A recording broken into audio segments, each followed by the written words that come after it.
হিন্দু পুরাণ অনুসারে ভগবান বিষ্ণু বামন রূপে তৃতীয় পা রেখেছিলেন এই স্থানে। এখানে ভোরের উদীয়মান সূর্য লাল আবির মাখিয়ে যায় সমুদ্রের গায়ে। পায়ের আওয়াজে লাল কাঁকড়ারা লুকিয়ে পড়ে গর্তে। হেঁটে বেড়ায় জীবন্ত শঙ্খ, স্টারফিশ, আরও না জানি কত সামুদ্রিক প্রাণী। এটা কি? এটা দেখেননি কখনো? ঐতিহাসিক বুড়িবালাম নদীর তীরে অবিস্মরণীয় হয়ে রয়েছে বাঘা যতীনের সঙ্গে ব্রিটিশ পুলিশের লড়াই ও তার আত্মবলিদানের ইতিহাস। অথই সমুদ্রের তীরে রয়েছে ঘন ঝাউবন। সমুদ্রের মোহনায় অশান্ত ঢেউয়ে দুলন্ত বোটে এক সেরা অ্যাডভেঞ্চার। এমনই প্রাকৃতিক সৌন্দর্য উপভোগ ও অ্যাডভেঞ্চারের সঙ্গে যদি সমুদ্রের কাছে কোনো বিচ ক্যাম্পে থেকে নানা রকম পদ সহকারে কবজি ডুবিয়ে খাওয়ার সুযোগ থাকে, তাহলে তো সোনায় সোহাগা। বন্ধুরা, আরও একটি নতুন ভিডিও নিয়ে চলে এসেছি। তবে এই ভিডিওটা একটু অন্যরকম হতে চলেছে। একটু স্কিপ করবেন না, সম্পূর্ণ ভিডিওটি দেখবেন। এবং এই ভিডিওতেও ছোঁয়া রয়েছে একটি পৌরাণিক কাহিনীর। কোন সেই স্থান, কিভাবে এখানে যাবেন, কোথায় থাকবেন ইত্যাদি সম্পূর্ণ বিষয় থাকবে এই ভিডিওতে। সঙ্গে থাকুন, দেখতে থাকুন। আমি সুমন বিশ্বাস এবং আপনারা দেখছেন টুরিস্টোলজি। আজকে আমি একা নই, আজকে রয়েছে আমার সঙ্গে আমার ভাই। সমুদ্রের হাতছানিতে আমাদের আজকের গন্তব্য উড়িষ্যার বালেশ্বরে অবস্থিত বাগদা সমুদ্র সৈকত। হাওড়া থেকে সকাল 6টার বন্দে ভারত এক্সপ্রেস উড়িষ্যার বালেশ্বর স্টেশন পৌঁছায় সকাল 8:58। এছাড়াও হাওড়া থেকে সকাল 8:30টার ফালাকনুমা এক্সপ্রেস বালেশ্বর পৌঁছায় সকাল 11:38। দুপুর 1:25-এর জনশতাব্দী বালেশ্বর পৌঁছায় বিকাল 4:36। এছাড়া শালিমার স্টেশন থেকে সকাল 9:15-র ধৌলি এক্সপ্রেস বালেশ্বর পৌঁছয় দুপুর 12:46। 11:25-এর ইস্ট কোস্ট এক্সপ্রেস বালেশ্বর পৌঁছয় দুপুর 3:25-এ। এছাড়াও হাওড়া ও শালিমার থেকে বালেশ্বর যাওয়ার আরও অনেক ট্রেন আছে। আমরা বালেশ্বরে পৌঁছে বাগদা সি বিচের কাছে মাই ইকো ক্যাম্পে থাকবো বলেই ঠিক করেছি। আমাদের ট্রেন বালেশ্বর স্টেশনের 2 নম্বর প্ল্যাটফর্মে এসেছে, কিন্তু আমাদের যেতে হবে 1 নম্বর প্ল্যাটফর্মের দিকে।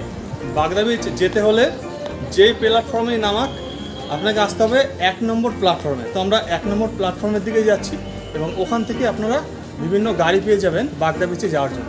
1 নম্বর প্ল্যাটফর্ম থেকে বেরিয়ে আপনারা সামনে এগিয়ে আসবেন এই খোলা প্রান্তর।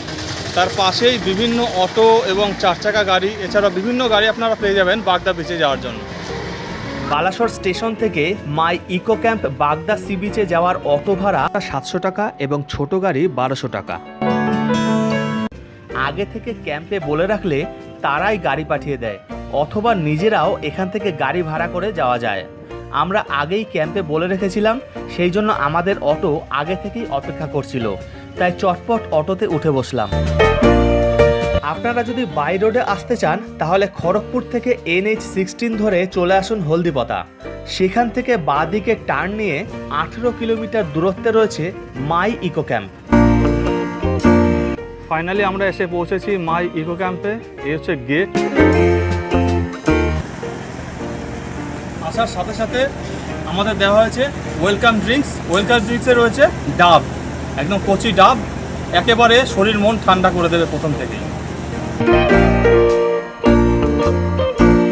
সমুদ্র যখন দেখতে এসেছি তখন সমুদ্রে তো স্নান করবই, আর ঝাউবনেও ঘুরে বেড়াবো। কিন্তু তার আগে মাই ইকো ক্যাম্পে আমাদের জন্য যে কটেজটি বরাদ্দ হয়েছে সেই কটেজটি আপনাদের দেখাবো, সঙ্গে আরও অন্যান্য কটেজগুলিও আপনাদের দেখাবো এবং কত ভাড়া তাও বলবো। আমাদের জন্য যে কটেজটা বরাদ্দ হয়েছে সেটা এইটা 104 নম্বর। এই রুমটা 2 জনের বেড বা 3 জনও থাকতে পারে অ্যাডজাস্ট করে। তো এই রুমটা হচ্ছে 2200 টাকা পার হেড। এটা হচ্ছে এসি রুম, 2200 টাকা পার হেড। দেখেছেন, পরিষ্কার পরিচ্ছন্ন রুম। আর এই হচ্ছে টয়লেট। এখানেও একটা আয়না দেওয়া আছে, একটা ছোট মিটকেস দেওয়া আছে পার্সোনাল জিনিস রাখার জন্য। এই হলো টয়লেট।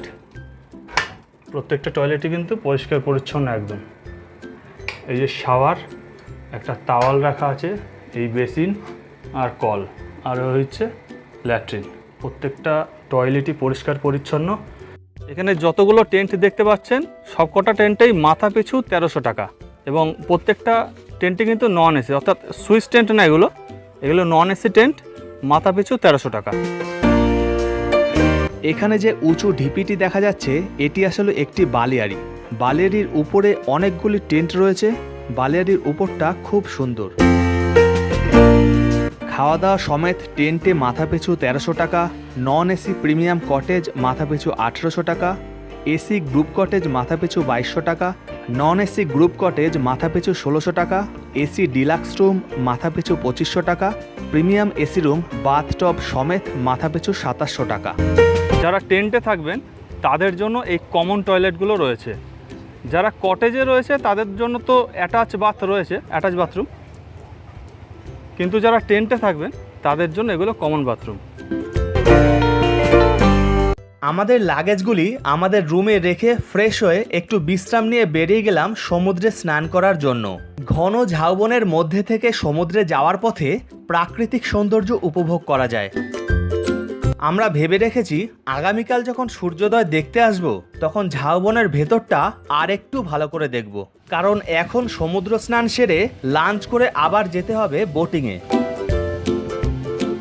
লোকজন একটু কম হওয়ায় এখানে হইহট্টগোল কম, তাই নিরিবিলি বিচে সমুদ্রের ঢেউয়ে গা ভাসাতে ভালোই লাগছিল।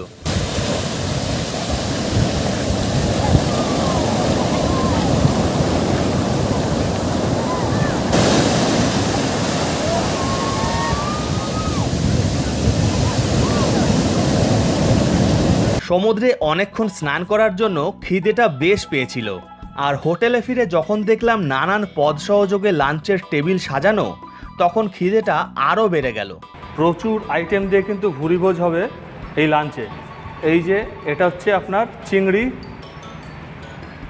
এই যে পনির, তার মধ্যে দেখুন এই যে কাঁকড়ার ঝাল রয়েছে এখানে, আর এ ভাজা ফুলকপির তরকারি, ডাল, আলু ভাজা, এটা আবার ভেটকি মাছ রয়েছে, আর ভাত কিন্তু সাফিসিয়েন্ট রয়েছে আপনার। এই স্যালাডও দিয়েছে, আবার পাঁপড়ও রয়েছে, অর্থাৎ বোঝাই যাচ্ছে অনেক রকম আইটেম দিয়ে ভুরিভোজ হবে এই লাঞ্চে। লাঞ্চ, ডিনার, ব্রেকফাস্ট প্যাকেজের মধ্যেই রয়েছে। এছাড়া আলাদা করে অন্যান্য আইটেম নিতে হলে এক্সট্রা পে করতে হয়। যে কোনো একরকম মাছ দেওয়া হয় এবং সঙ্গে সবজি থাকে। আমরা এক্সট্রা পে করে চিংড়ি এবং কাঁকড়া নিয়েছি। কাঁকড়া 1 প্লেট 150 টাকা। পর্যটকদের সুবিধার জন্য ভেজ এবং নন ভেজ দুরকম খাবারেরই ব্যবস্থা রয়েছে। দুপুরের সুস্বাদু আহারের পর কিছুটা সময় রেস্ট নিয়ে বেরিয়ে পড়লাম বোটিং করতে। আমাদের কটেজ বাগদা বিচের কাছে হলেও বোটিং করতে যাচ্ছি বাইকে চেপে বুড়িবালাম নদীর বোটিং পয়েন্টে। হোটেল থেকে গাড়ি ভাড়া করেও যাওয়া যায় বোটিং পয়েন্টে। সমুদ্র দেখতে আসবেন আর বোটিং না করলে হয় নাকি? আর সুযোগ যখন আছে তাহলে অবশ্যই বোটিং করা প্রয়োজন। তা আমরা চলে এসেছি বোটিং করতে, আমরা বোটিং করব আর সেই অভিজ্ঞতা ভাগ করে নেব আপনাদের সঙ্গে। বোটিংয়ের জন্য মাথাপিছু 400 টাকা। বুড়িবালাম নদী থেকে মোহনার দিকে আমাদের বোট এগোবে শুনে আমি বেশ শিহরিত হলাম। এই বুড়িবালাম নদীর তীরেই ব্রিটিশ বিরোধী বাঙালি বিপ্লবী যতীন্দ্রনাথ মুখোপাধ্যায়ের আত্মবলিদানের কাহিনী আজও কান পাতলে শোনা যায়। সালটা 1915। ব্রিটিশ পুলিশ তল্লাশি চালিয়ে যাচ্ছে একের পর এক বিপ্লবী কেন্দ্রগুলিতে। খোঁজ করতে করতে একসময় তারা সন্ধান পেল বাঘা যতীনের গোপন আস্তানার। 8ই সেপ্টেম্বর সারা রাত গভীর জঙ্গলের পথ ধরে হেঁটে 9 সেপ্টেম্বর সকালে এই বুড়িবালাম নদীর ধারে এসে পৌঁছলেন বাঘা যতীন ও তার 4 সঙ্গী চিত্তপ্রিয় রায়চৌধুরী, জ্যোতিষ পাল, নীরেন দাশগুপ্ত ও মনোরঞ্জন সেনগুপ্ত। তাদের পেছনে ধাওয়া করতে করতে হাজির হলো ব্রিটিশ পুলিশের চার্লস টেগার্ড, কমান্ডার রাদারফোর্ড, জেলা ম্যাজিস্ট্রেট কিলভি সহ অসংখ্য সশস্ত্র পুলিশ ও সামরিক বাহিনী। বাঘা যতীন দৃঢ় কণ্ঠে ঘোষণা করলেন, আর পালানো নয়, এবার সম্মুখ সমরে যুদ্ধ হবে। মাউজার পিস্তল হাতে 5 জন বিপ্লবী লড়ে গেলেন বিরাট ইংরেজ বাহিনীর বিরুদ্ধে। 9 সেপ্টেম্বর সূর্যাস্তের সাথে সাথে এই লড়াইয়ের অবসান হলো। ইংরেজদের গুলিতে আহত বাঘা যতীন পরদিন সকালে বালাসোরের সরকারি হাসপাতালে শেষ নিঃশ্বাস ত্যাগ করলেন। মৃত্যুর আগে রক্তবমি হচ্ছিল তার, তাই দেখে তিনি হেসে বলেছিলেন, এত রক্ত ছিল শরীরে, ভাগ্যক্রমে প্রতিটি বিন্দু অর্পণ করে গেলাম দেশমাতার চরণে। আমরা বোটিংয়ে মোট 6 জন উঠেছি।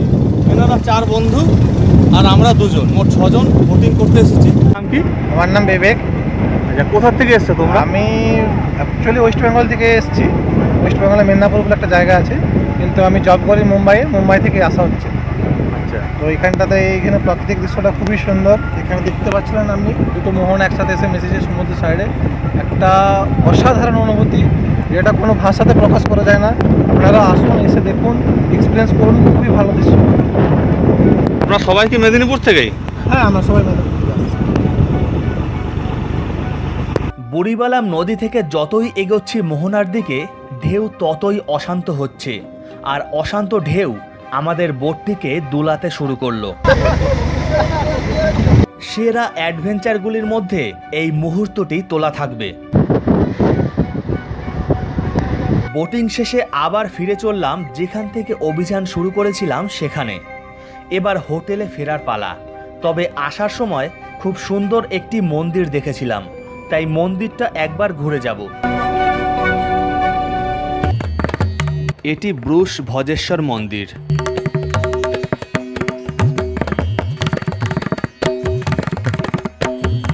হোটেলে ফিরতে ফিরতে সন্ধ্যা হয়ে গেছিল, আর ফিরে দেখলাম রং বেরঙের আলোতে সম্পূর্ণ জায়গাটি এক মায়াবী রূপ নিয়েছে। এদিক ওদিক একটু ঘুরে দেখছিলাম। সন্ধে 6টা নাগাদ আমাদের জন্য চলে এলো ভেজ পাকোড়া আর চা। এদিকে আবার বারবিকিউ তৈরির জন্য তোড়জোড় চলছিল। মাখানোটা জাস্ট দেখুন। বারবিকিউ খেতে যতটা মজা লাগে, তার থেকে মনে হয় দেখার মজাটা আরও বেশি। বারবিকিউ তৈরি হচ্ছে বালিয়াড়ির ওপরে, এবং বালিয়াড়ির ওপরে বসেই আমরা বারবিকিউ খাবো। এখানে ছোট বড় অনেকগুলো ছাউনি রয়েছে, যেখানে বসে আপনারা লাঞ্চ, ডিনার অথবা বারবিকিউ খেতে পারেন। এবং জায়গাটা কিন্তু অসাধারণ, না আসলে কিন্তু বুঝতে পারবেন না। বারবিকিউ রান্নার সময় তো আপনাদের দেখিয়েছি, তো সেই বারবিকিউ তৈরি হয়ে গেছে এবং দেখুন চলে এসেছে আমাদের সামনে। আর এগুলো এখন সদ্ব্যবহার করতে হবে।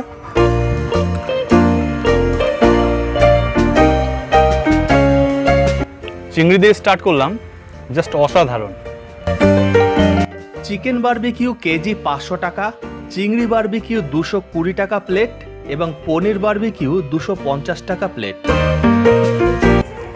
এটা হচ্ছে চিকেন জংলি ফ্রাই, এটা 10 পিস 150 টাকা। এখানে এই আইটেমটা কিন্তু একদম ইউনিক লেগেছে আমার। বারবিকিউ খাওয়ার পর পেট একেবারে ভরে গেছিল। এদিকে আবার রাতে ডিনারও করতে হবে, তাই একটা কোল্ড ড্রিঙ্কস নিয়ে নিলাম তাড়াতাড়ি হজম হওয়ার জন্য। রাত 9:30 নাগাদ আমাদের ডিনারের জন্য ডাকা হলো। ডিনারে দিয়েছে ডাল, চিকেন কষা, আলু ভাজা এবং তার সঙ্গে শসা, পেঁয়াজ এবং পাতিলেবু, কাঁচা লঙ্কা। পর্যটকদের সুবিধার জন্য ভেজ এবং নন ভেজ দুরকম খাবারেরই ব্যবস্থা রয়েছে। ডিনারে ভাত এবং রুটি দুরকম অপশন রয়েছে। আমরা ভাত নিয়েছিলাম। তাড়াতাড়ি খাওয়া দাওয়া সেরে শুয়ে পড়লাম, কারণ ভোর 4টের সময় উঠে যেতে হবে সূর্যোদয় দেখতে।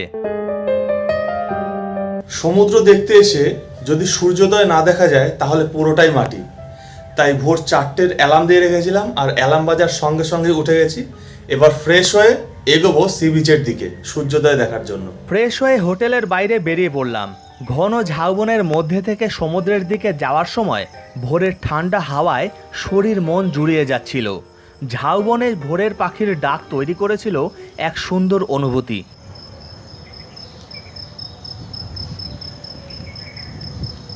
ঝাউবনের পাশে এই সমুদ্র পাড়ে এখন খুব সুন্দর হাওয়া, ভোরের হাওয়া খুবই মিষ্টি হয়। সে হাওয়া খাচ্ছি, আর এই মুহূর্তে আকাশে একটা লাল আভা ছড়িয়ে পড়ছে। সূর্যোদয় হবে আর কিছুক্ষণের মধ্যেই। উদীয়মান সূর্য যেন সমুদ্রের গায়ে লাল আবির মাখিয়ে যাচ্ছে। ভোরের ঝিরঝিরে ঠান্ডা হাওয়া গায়ে মেখে খালি পায়ে বেশ কিছুক্ষণ হেঁটে বেড়ালাম সমুদ্রের বালিতে।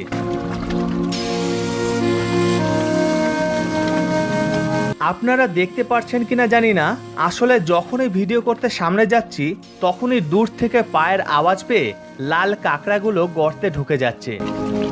এখানে এসে বাড়তি পাওনা হলো জ্যান্ত শঙ্খের ঘুরে বেড়ানোর দৃশ্য।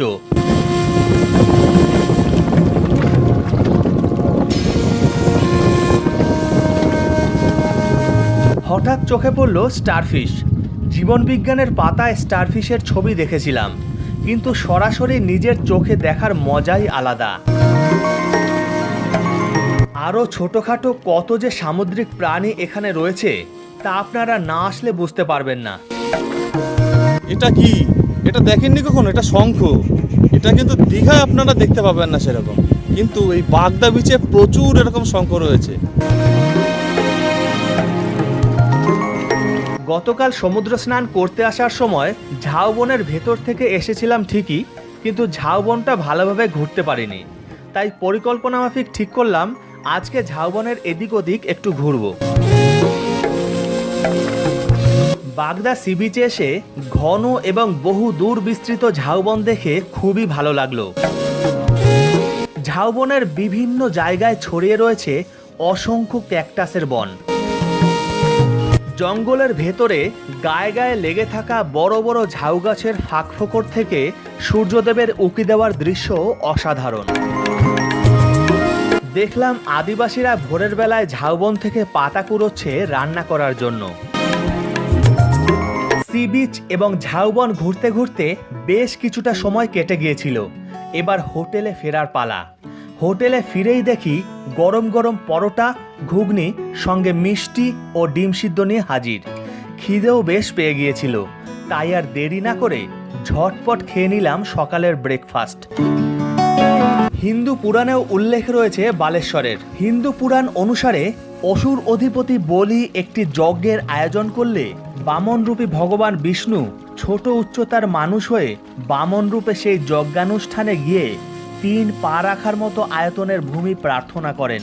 বলি সম্মত হয়ে ভূমি দান করলে বিষ্ণু তার দেহ বর্ধিত করে বিশাল আকার ধারণ করেন। বিষ্ণু স্বর্গে মর্তে 2 পা রেখে নাভি থেকে 3য় পা বের করে 3য় পায়ের সমতুল্য জমি দিতে বললেন। রাজা মহাবলী অসহায় হয়ে জলের দেবতা ভগবান বরুণের আরাধনা করেন। তখন তার ভক্তিতে খুশি হয়ে বরুণদেব সমুদ্রকে অল্প পরিমাণে সরিয়ে দিয়ে তাকে 1 টুকরো জমি প্রদান করেন। সমুদ্র সরে যাওয়ায় জমিটি বালিতে ভরা ছিল, তাই এটি বালির শহর বা বালেশ্বর নামে পরিচিত হয়।